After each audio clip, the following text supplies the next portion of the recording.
Hello, everyone. I'm Dr. Jenny Harrop. I am chair of the Department of Professional Studies and I am director of the PLA program. And I want to congratulate you on nearly finishing the PPA course, which is, as you probably now know, one of our most rigorous courses, but I would argue one of our best kept secrets here in our department and really at the university. We are one of a handful of universities that offers prior learning assessment credit. And you may not realize this, but we might be the only university that allows you to pay for the PPA course, and then any credits that you earn through PLA are free. And you can, as you now know, earn up to 30 PLA credits. Every other university that I've talked to, including Merrillhurst and some of our other competitors, they will charge you per credit hour for any credits that you earn. So really, it is a best kept secret. So congratulations, you're nearly there. And I'm here just to go over some of the basics with you, which probably will be repetitive of what you've already learned from your instructor, but I just want to let you know how I talk our assessors through assessing your essays once it gets to that point. So before you get to the point where you're submitting, I want you to be aware, as Maddie Lowen has probably explained to you, that we have professional certification submissions and PPA essay submissions. I want to encourage you, number one, to submit as soon as possible. As you probably have seen in the guide, you are not permitted to submit in your last term before you graduate. So any submissions have to happen before then. I would encourage you to submit in the next 3 months if you're able to. I have seen students who have put off submitting for 12, 15, 18 months, and the essays honestly get a little bit stale and it gets harder and harder to return to them. So if you can, set yourself some deadlines here this week, really. That's what I have my students do when I meet with them either face-to-face or online, is in those last 2 weeks of class, I ask that they turn back to me some commitments to when they plan to submit these essays. So I encourage you to submit as soon as you're possibly able to. When you're considering submitting, submit professional certifications first if you have any. If you have questions about professional certifications, your best person to go to is Brittany Scholes. You can find her and you can find me as well on the PLA Google page. I was going to say website. I suppose it is a website, but the PLA Google site. If you're not sure how to find that, go to the second page of your PLA student guide, and the website is listed down at the bottom of that page. You can also go through the George Fox website. I use it all the time. I go to the George Fox website, and if you type in ADP, you'll come to the ADP or DPS website, and from there you can look for PLA, and that should take you to that Google site as well. Brittany Scholes is the best one to answer questions about professional certifications, what needs to be submitted, how to submit them. But if you will submit those first, then you'll have a better understanding of what credits you still need and what remains. Make sure too that at this point you have connected with your enrollment counselor to find out exactly how many credits you indeed can earn through PLA. You can earn up to 30, but it varies greatly from student to student what you can still earn. So make sure you're really clear on the path that you're walking. One thing that I do see happen that I don't want to see happen with you is students will get very close to graduation and will start to panic when they realize they need 3, 6, 7, 9, 15 credits still, and they're just banking on PLA. There is no guarantee what number of credits you will earn for either professional certifications or the essays. Our challenge in the PLA process is taking either business or personal experience and aligning it with academic classroom learning. That's our challenge. If this were as easy as a mathematical equation as when you bring in transcript credits from other schools, we wouldn't need to go through the PPA course, we wouldn't need to have you write essays, and we wouldn't need to send these out to PhD level assessors. The reason we do that is that this is not an A plus B equals C kind of equation. We have over 40 professors, mostly on the Newburgh campus, mostly with PhDs, who are of various disciplines and will be assessing your work, both the professional certifications and the essays once you turn them in. Brittany Scholes is our checkpoint. She's our registrar for the DPS program. She's our checkpoint, and when you submit, she will look at the content of what you've submitted and then determine from her list of assessors which one would be the most appropriate to assess the kind of learning that has happened. I'm the one who meets with our 40 plus assessors and talk them through how we teach the PPA course, what they should be looking for, and how to discern what kind of learning has happened. I hope you've learned in the course this far that what we're really looking for is your learning. What kind of learning has happened, and are you able to articulate that learning for the assessor? So what I would encourage you to do as you're doing those last read-throughs on your essay is to really deeply consider your audience.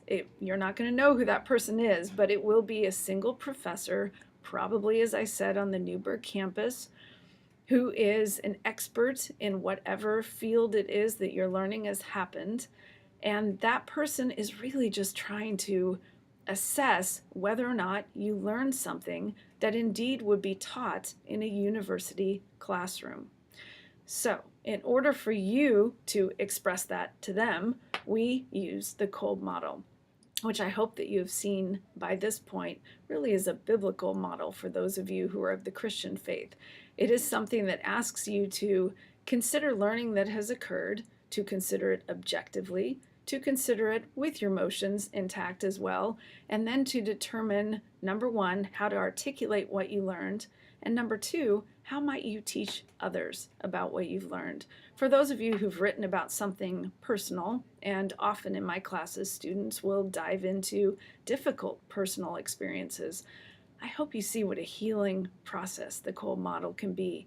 And for most students, it often becomes a way of life, just a way of thinking about difficult things that you go through or curious things that you go through in the business world as well. What I thought might be helpful for my time with you today is to talk you through how I work with our assessors and what I ask them to look for in your essays. So I'm not sure if you're aware, but I'm going to show you, since you're online students, you may not have seen the physical copies.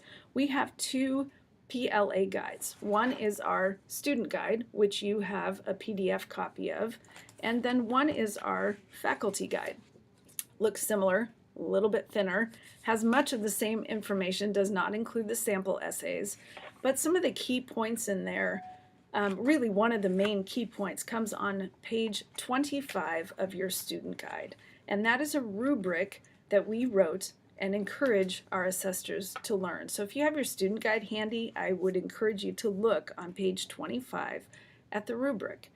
And when you go back through your essays, do your best to assess your essays based on this rubric. There are no points included there. What we're asking the assessors to do is look at the minus sign, the check sign, and the plus sign, and determine where your essay falls. So the way that I would talk a new assessor through this is I would start with each of the 4 sections of the Kolb model essay and discuss the key points that we're looking for. So that's what I'm going to do with you. In section 1, concrete experience, we're looking for 2 pages. Now probably your instructor has talked you through this. If it's 1 3/4, that's probably fine. If it's 2 1/4, maybe 2 1/2, probably fine. If you're deviating too much either direction on any of these 4 sections, you've got to either pare it down or build it up until you get as close to those 2 pages as possible. So, concrete experience. We're looking for you to describe your learning in 2 pages as objectively as possible. That means save any reflections and any emotions for later in the paper. That can be difficult, and it's something that you may not do successfully the first time. That's fine when you first write it, but it's something that you need to edit for.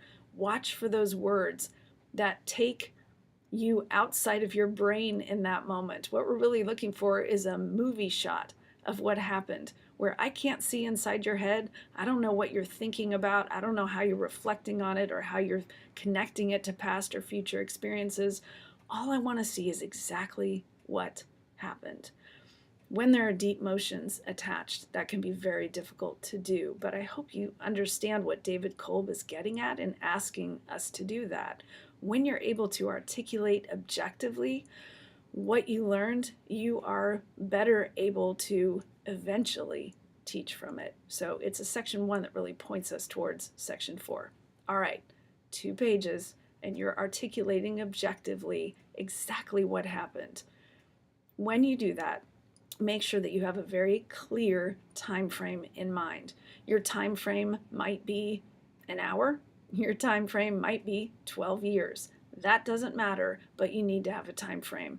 I would suggest that you outline it very clearly to your reader. Simply say, in May of 2012, X began, and then describe what happened, and then give a date for when it ended, so that they're very clear on what your time parameter is. Section 2 takes that very same time parameter, revisits the experience, and adds in reflections, emotions. To be honest, this section is where you can relax a little bit and talk through what happened. If you feel like you're being repetitive, it feels like you're revisiting the exact same thing, you don't really have anything else to say about it, feel free to land on a single moment. Maybe tell that story a little more deeply and allow yourself to relax and think backwards and forwards about how you were responding then, how you might respond now, and how that situation has affected you. Part 3, abstract concepts and generalizations. This is where you are listing 3 to 5 learning outcomes. Each of them will be underlined, and what I would highly recommend is that you begin a paragraph with a learning outcome. It's a complete sentence unto itself. It matches the learning outcomes that you see in our examples in the student guide, and those are all over the map, right? And some of them actually aren't very well worded, but it's very similar to those learning outcomes because what you're trying to demonstrate here is university level learning. Start a paragraph with your learning outcome, underline it, and spend the rest of the paragraph either giving an example or describing what that learning outcome means to you. If you choose to use outside sources, this is the time that you would do that. I recommend that you do that. I don't think that you will encounter a university level course where you don't have a textbook, you don't access some kind of sources online, right? So why wouldn't you in this paper? What that shows to your reader is your ability to take your own experience and bring it into a conversation with experts in the field, with other people who might have experienced something similar. Include outside sources, and that would be where you include them. So you might have 1 per learning outcome. You might just have 1 or 2 for the whole section 3. I'll leave that up to you, but I highly recommend that you include some. I have seen essays returned before with really fewer credits than they potentially could have earned because that person chose not to include outside sources. It's not like it was for me back in the 80s where we had to actually go to the library and find outside sources. All you have to do is do a quick Google search on your computers, so please do it. All right, section 4. This is where you talk about how you take what you learned and you've used it in a new experience. So much like section 2 looks back on section 1 following that same time parameter, section 4 looks back on section 3. What I would recommend you do is take each of those learning outcomes one by one in section 4, in a single paragraph, offer a story in a brand new situation. If you look in your description in the student guide, it asks that you tell stories in this section, and that is the best way to approach it. So one example you might have seen in the example essays was a woman who started working, do you remember, for Brass Plum as a shoe salesperson and worked her way up through Nordstrom, and in her 4th section, she takes the learning outcomes that she expresses in section 3, and she demonstrates how she used that learning when she started working for Nike. Some people find it a challenge to find a new enough situation, or if you have a personal experience, sometimes it's more difficult to draw those connections. I have a student once who wrote an excellent essay about 3 children that she adopted, the challenges and the learning that occurred there, and she was hoping, once she earned her degree, to use that learning in the field as a counselor. But she hadn't yet done that. So she was asking me, well, how do I talk about how I've used my learning in a new situation? And as she and I talked about it, she realized that she had been driving in the car with a friend not that long before, and the friend was considering adopting. And so this woman was able to talk about her own experience and offer some very solid advice to that friend. That right there was a moment for a paragraph. Just talk about that car ride. Talk about what was exchanged between you and the friend and how that learning came into play. Okay? You'll see on the rubric, mechanics. It's not the overbearing category. We are not gauging you 100% on whether or not you've got the commas in the right place or your APA formatting is correct. But again, I asked you at the beginning to consider well your audience. You don't know if you might land on a professor who is an expert in APA and is highly irritated by students who don't seem to get the finer nuances of how to work the formatting, which really, once you get it, is not that difficult. Make sure that your APA is correct. Make sure that your commas are in the correct place. And if you're not sure, send it to Maddie Lowen again and again. You are welcome to send things my way. I don't have time to put extensive comments on them, but I'm always happy to put some very quick comments back to you in an email suggesting areas that you might look to improve. Use the Portland Writing Center. I hope you're aware that the Writing Center is available not just for face-to-face appointments, but also for email or Zoom video conference appointments. So if you're working, as most of you probably are, and you don't have time to come in for a face-to-face, send your essay to the Writing Center. They are happy to look it over for you. I work with the consultants there, and they're well aware of the PLA essay and what we're looking for. So make sure that your mechanics are solid. What I teach my students is really the mechanics should be in the background. If no one notices where you have your periods, whether or not you have a semicolon, how you use a dash, that is what you're shooting for, right? Because then they can see your content. Your goal is for your reader to focus fully on your content and the learning that happened. What are you shooting for in terms of credits? So when you submit an essay, an excellent essay will earn 3 credits, which is a full university class. Doesn't happen all that often, but that should be your goal. Have you heard of students who have earned more credits than that? Yes, possibly. I don't know how to advise you to shoot for more credits because really that is a coupling of not only an excellent essay, but really profound learning that happened. Most of the time when I see essays earn more than 3 credits, it's a situation where the learning occurred over years and it encompasses more than one university level class. So I would recommend that you're shooting for those 3. That's what you're shooting for, and to do that you need to have an excellent essay. Don't be disappointed if it comes back with 1 or 2 credits. That is the most common, and that means that you're getting credit for a portion of a course, which is excellent unto itself. I'm trying to think of things that I may have left out or that I might want to add, and I can't at this moment, but I want to encourage you again. Oh, look, I wore my sweatshirt today. That was appropriate. My name is right here, Dr. Jenny Harrop. My email's the best way to reach me. Email address is jharrop@georgefox.edu. You're welcome to run essays past me if you want to. Again, I can only give you quick advice back, but I'm happy to do that, or send them to the Portland Writing Center. Good luck to you. I wish you all the best as you finish up this course and as you begin the submission process, which I hope will happen here in the next few months for you. God bless, and let me know if I can help further.